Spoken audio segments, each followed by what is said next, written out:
ఉత్తరాంధ్రలో గత ప్రభుత్వంలో చాలా కీలకమైన ఆ మాజీ మంత్రి కూటమి ప్రభుత్వం వచ్చిన కొత్తలో పార్టీకి గుడ్ బై చెప్పారు.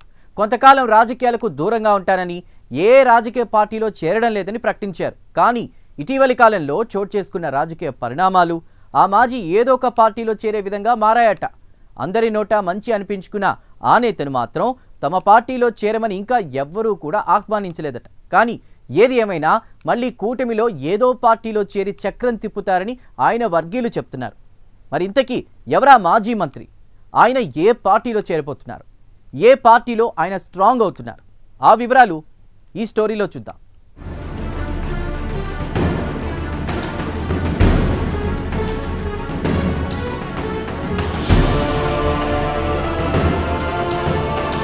వైసీపీ మళ్లీ విజయం సాధించడం ఖాయం. మంత్రి అవ్వడం సునాయాసంగా భావించిన కొందరు మాజీ మంత్రులు అంచనాలు తిరగబడ్డాయి. వాస్తవానికి రాజకీయాల్లో ఎవరి ఫేట్ ఎప్పుడు ఎటు టర్న్ అవుతుందో అంచనా వేయడం కష్టం. కొందరికి కెరీర్ అంతా పూలపానుపే, అయితే మరికొందరికి మధ్యలో ప్రశ్నార్థకంగా మారుతుంది. సరిగ్గా అటువంటి జాబితాలో చేరిన నేతే మాజీ మంత్రి అవంతి శ్రీనివాస్. దశాబ్దన్నర రాజకీయ జీవితంలో 4 పార్టీలు మారారు అవంతి. ఎన్నికల ముందు గెలుపు గుర్రం ఎంచుకుని సవారీ చేసే అలవాటున్న ఈ బిజినెస్ మ్యాన్ ఎందుకనో తొలిసారి అధికారానికి దూరం అవ్వడమే కాదు, తన రాజకీయ భవిష్యత్తును ప్రశ్నార్థకం చేసుకున్నారు. ఇప్పటికే ఆయన రాజకీయాలకు దూరంగా ఉండి ఏడాదికి పైగా దాటిపోయింది. ఇంకా ఏదో నిర్ణయం తీసుకోవాల్సిన పరిస్థితి అనివార్యమైందని అంటున్నారు అనుచరులు.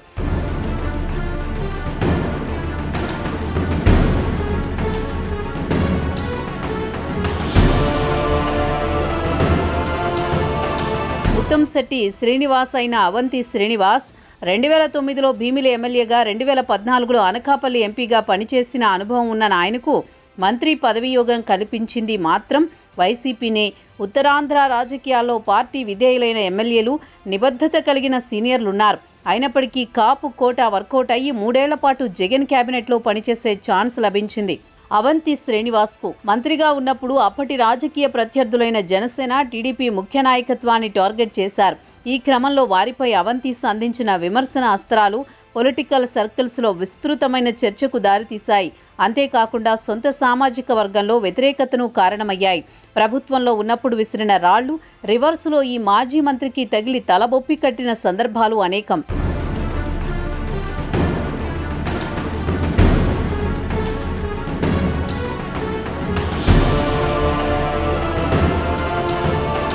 రెండు 2024 ఎన్నికల్లో ఒకప్పటి ఆప్తమిత్రుడు, ఆ తర్వాత రాజకీయ బద్ధ విరోధిగా సెల్ఫ్ డిక్లరేషన్ ఇచ్చేసుకుని మాజీ మంత్రి గంటా శ్రీనివాసరావుతో సై అంటే సై అన్నారు ఇద్దరు కాపు నేతలు, పైగా మాజీ మంత్రులు. మొన్న ఎన్నికల్లో ఇద్దరు మధ్య భీమిలి యుద్ధం ఉత్కంఠకు గురి చేస్తే ఫలితం అవంతికి ఘోర పరాజయం ఎదురైంది. అవంతి మౌనానికే ఈ ఫలితం కూడా ఒక కారణమని చెప్పవచ్చు. అధికారంలో ఉన్నప్పుడు ఆయన పార్టీ హైకమాండ్కు వీర విధేయుడు. ఎన్నికల ఓటమి తర్వాత సీన్ రివర్స్ అయ్యింది. అవంతి ఓటమి వైఫల్యాలను జగన్ ఆలోచన విధానాలకు ముడిపెట్టి విమర్శలు గుప్పించడం ద్వారా పార్టీ నుంచి బయటకు వచ్చేశారు. అనంతరం ఆయన జగన్ వైఖరిపై గలం విప్పారు. కానీ కూటమి పార్టీలకు చేరువ కావాలని అవంతి ఆలోచనలు కార్యరూపం దాల్చడానికి చాలా అడ్డంకులు ఎదురయ్యాయని చెబుతారు. దీనికి కారణం అధికారంలో ఉన్నప్పుడు వైసీపీ ఇచ్చిన స్క్రిప్ట్ మేరకు ఒకే సామాజిక వర్గానికి చెందిన పవన్ పై చేసిన విమర్శలు అంటున్నారు. అంతేకాదు వ్యక్తిగతంగా మంచివాడు, సౌమ్యుడుగా పేరు ఉన్న అవంతి మంత్రి హోదాలో వైసీపీ ప్రభుత్వం ఒత్తిడితో చంద్రబాబు, లోకేష్ పై కూడా చేయరాని విమర్శలు చేశారు.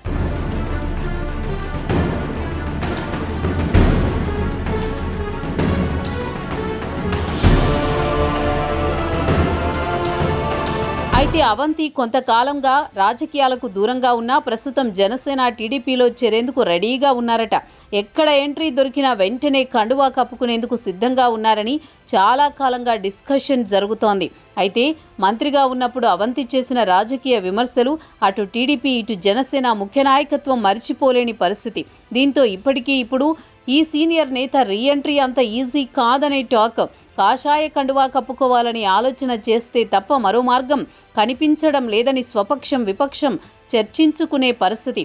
మరి అవంతి విషయంలో ఆయన క్యాడర్ మాత్రం జనసేన, టీడీపీ వైపే మొగ్గు చూపుతున్నారట.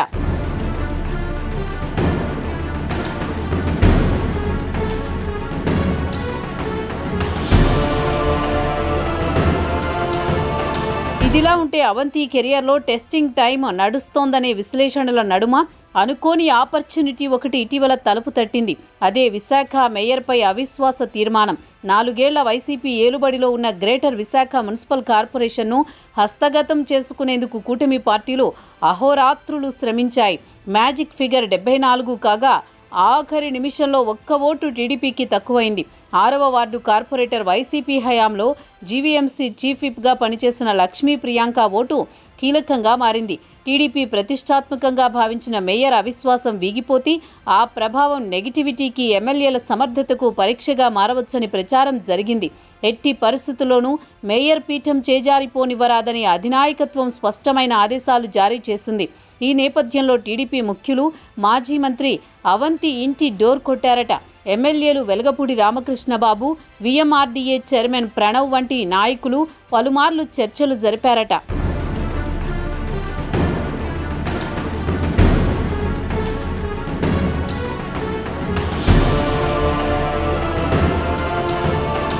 ఈ ప్రయత్నాల ఫలితంగా అవంతి కుమార్తె కూటమికి అనుకూలంగా ఓటు వేసి వైసీపీ మేయర్పై అవిశ్వాసం నెగ్గడానికి కారకులారయ్యారు. ఇప్పుడు జీవీఎంసీ మేయర్ మీద అవిశ్వాస ఘట్టం పూర్తయింది. గ్రేటర్లో కూటమి అధికారంలోకి వచ్చేసింది.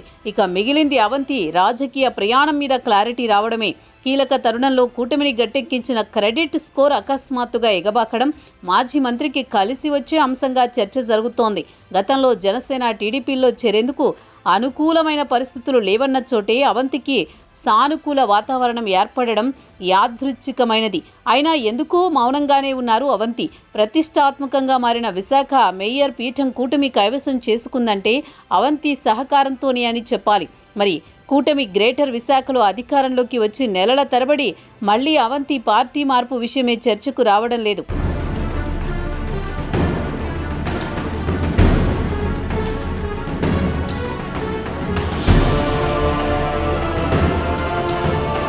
ఈ నేపథ్యంలో అవంతి గతంలో ఆయన పనిచేసిన పార్టీయే కాబట్టి పాత పరిచయాలతో తిరిగి టీడీపీలో చేరేందుకు ప్రయత్నిస్తున్నారని అంటున్నారు. ప్రస్తుతం రాజకీయాలు చేయను అని ఆయన చెబుతున్నా టీడీపీ ద్వారానే మళ్లీ రాజకీయాల్లోకి రీఎంట్రీ ఇస్తారనే ప్రచారం జరుగుతోంది. సాధ్యమైనంత తొందరలోనే అవంతికి పసుపు పార్టీ పెద్దల నుంచి పిలుపు వస్తుందని అంటున్నారు. ఒక్క ఓటుతో ప్రభుత్వాలే కూలిపోయిన ప్రజాస్వామ్య వ్యవస్థలో వారసురాలు తెచ్చిన అదృష్టం అవంతి కెరియర్కు ఎంతవరకు ఉపయోగపడుతుందో అనేది చర్చనీయాంశంగా మారింది. మరోవైపు గత కొంతకాలంగా అవంతికి బాగా పట్టున్న భీమిల నియోజకవర్గంలో జనసేనకు సమర్థవంతంగా పనిచేసే నాయకులు లేరు. అందువల్ల అవంతికి జనసేనలో ఛాన్స్ ఇస్తే ఎలా ఉంటుంది అనేది కూడా ఆ పార్టీ అధిష్టానంలో చర్చ జరుగుతోందట.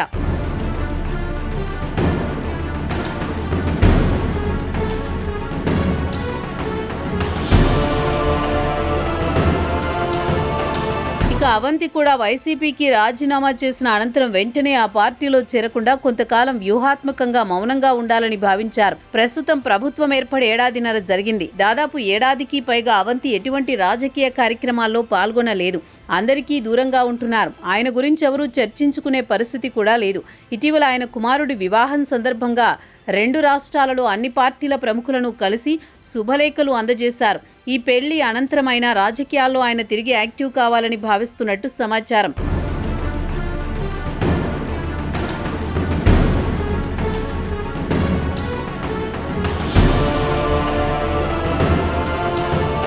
మరి ఆయన నిర్ణయం ఎలా ఉన్నా గతంలో టీడీపీ నుంచి వైసీపీ కుర్చీలో కూర్చున్న అవంతి ప్రస్తుతం కూటమి పాలనలో ప్రధానంగా టీడీపీలో చేరేందుకే మొగ్గు చూపుతున్నట్టు సమాచారం.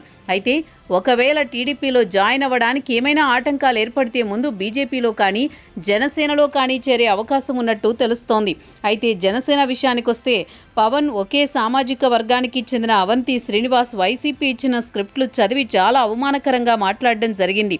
మరి ఈ పరిస్థితుల్లో జన సైనికులు పార్టీలో చేరేందుకు అవంతికి అభ్యంతరం వ్యక్తం చేయకుండా ఉంటారని అనుకోలేం. మరోవైపు టీడీపీలో భీమిలి ఎమ్మెల్యే గంటా మీద ఓడిపోయిన అవంతికి తిరిగి అదే నియోజకవర్గం నుండి ప్రాతినిధ్యం వహించేందుకు టీడీపీ అవకాశం ఇస్తుందా లేదా అనేది కూడా పొలిటికల్ సర్కిల్లో చర్చ జరుగుతోంది. జనసేన అన్నీ మర్చిపోయి అవంతిని చేర్చుకుంటే మళ్లీ భీమిలలో సిట్టింగ్ ఎమ్మెల్యే గంటా శ్రీనివాసరావుకు అవంతికి విభేదాలు తప్పవంటున్నారు. మరి అదే జరిగితే కూటమిలో కొత్త కుమ్ములాటలకు అవకాశం ఇచ్చినట్టుంటుందంటున్నారు. చూడాలి మరి అవంతి శ్రీనివాస్ పొలిటికల్ కెరియర్ ఎలాంటి మలుపులు తిరుగుతాయో.